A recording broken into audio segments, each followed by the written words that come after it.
Baik teman-teman, hari ini kita akan coba melakukan uji regresi sederhana eh, di SPSS ya.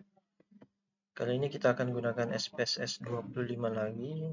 SPSS 27 ada, cuma kita gunakan 25 ya. Seperti biasa, kalian terlebih dahulu harus mentabulasi hasil kuesioner kalian di Microsoft Excel. Ini kebetulan kuesioner. Maka terlebih dahulu kalian harus uji instrumen ini ya. Uji instrumen ini apakah layak, reliable, atau valid atau tidak. Lalu kalian bisa melakukan uji asumsi klasik dan uji regresi sederhana. Nah, hari ini kita akan coba untuk menguji regresi sederhana di SPSS. Yang kita uji sekarang bukan semua poin-poin data yang ada di nomor pertanyaan, tapi fokus di jumlahnya saja, jumlah ini dan jumlah yang ini yang akan kita input. Di sini kenapa dikatakan regresi sederhana? Karena dia hanya satu variabel x dan satu variabel y. Ini tidak perlu x dan y, maka ini katakan regresi sederhana. Oke, langsung saja. Yang kita copy adalah jumlah ya, jumlah datanya bukan datanya. Jumlah datanya di copy. Di sini ada berapa sampel?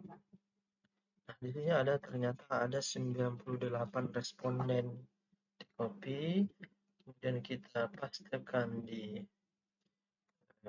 SPSS, paste, dan variabel y-nya juga demikian.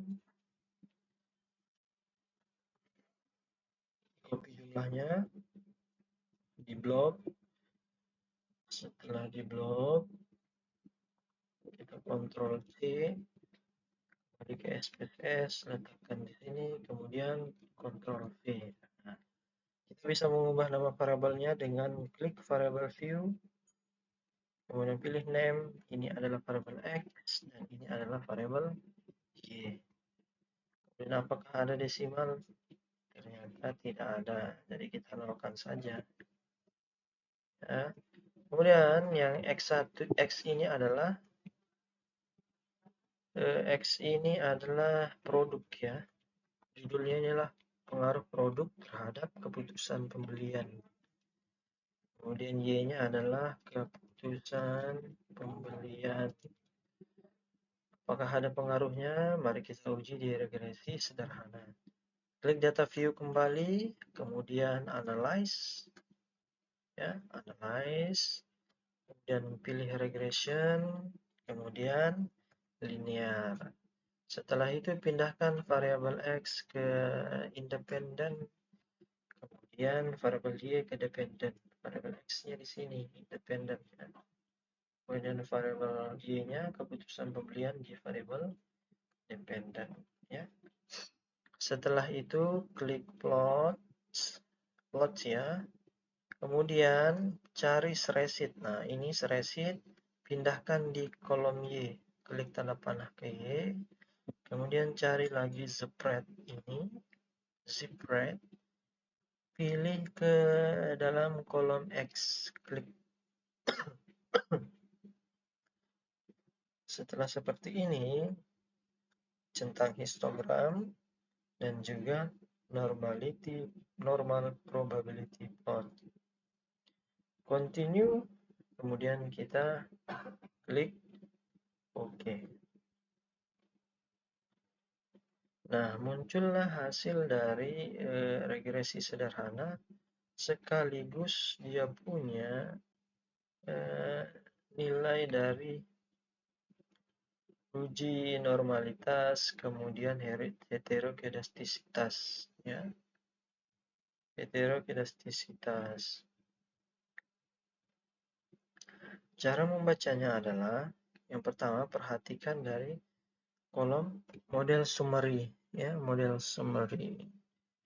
Kemudian fokus di sini di koefisien ya. Fokusnya di tabel koefisien. Nah, perhatikan signifikansinya. Syaratnya suatu variabel berpengaruh signifikan terhadap variabel yang lain adalah dari nilai signifikannya yang kurang dari 0,05.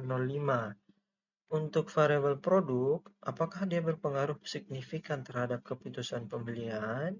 Lihat nilai signifikan. Nilai signifikan variabel produk adalah 0,000. Di sini ada titik, di depan ini ada 0, tapi tidak dituliskan. Nah, di sini adalah 0,000. Karena signifikan lebih kecil daripada 0,05, maka variabel produk dapat dikatakan memiliki pengaruh yang signifikan terhadap variabel Y. Ya. Ada pengaruh yang signifikan terhadap variabel Y atau keputusan pembelian. Untuk melihat besaran pengaruhnya, silakan perhatikan kolom standardized coefficient beta, ya, standardized coefficient beta. Nilai betanya di sini adalah 0,412. Ketika dijadikan persen, maka dikalikan 100 ini, kalikan 100, jadinya adalah 41,2%. 0,412 dikali 100 jadi 41,2%. Nah, jadi kesimpulannya adalah variabel produk ya memiliki pengaruh yang signifikan terhadap keputusan pembelian. Berapa besaran pengaruhnya adalah ini 41,2% karena 0,412 dikali 100 jadi 41,2%. Kemudian di sini ada juga uji asumsi klasiknya ditampilkan, uji normalitas data. Bisa kita melihat dari tabel histogram, gambar histogram. Ketika tidak ada kemiringan di data, ini minus 3 dengan plus 3, kemudian nolnya di sini, tidak ada kemiringan ya, maka data berdistribusi normal. Atau kita bisa juga melihat dari ini, normal p-plotnya. Ketika titik-titik ini mengikuti garis diagonal, sejajar, berdekatan, tidak menjauh, maka data kita berdistribusi normal. Setelah itu ditampilkan juga dari scatter plot. Nah, di sini kita bisa menilai uji heterokedastisitas. Kapan dia dikatakan lolos uji heterokedastisitas adalah ketika titik-titik ini menyebar, tidak terkumpul pada satu momen. Nah, di sini antara 0 ini ketika kita tarik garis, nah titik-titiknya menyebar di atas dan di bawah angka 0 ini. Maka data kita adalah lolos dari uji heterokedastisitas. Oke, sekian untuk uji regresi sederhana menggunakan SPSS. Ya, kita bisa menyimpan hasilnya dengan cara klik icon save ini, save this document, kemudian tuliskan judulnya uji regresi sederhana, ya, sederhana. Kemudian kita save saja, atau bisa pilih di mana folder yang akan kita simpan. Misalnya saya di sini cuma simpan di dokumen, nah itu kita save, klik save. Nah, sudah tersimpan, jadi ketika kalian ingin membukanya nanti bisa, tidak perlu melakukan uji lagi. Oke ya, cukup sekian untuk regresi sederhana. Kita akan lanjutkan dengan video regresi berganda. Sekian, terima kasih.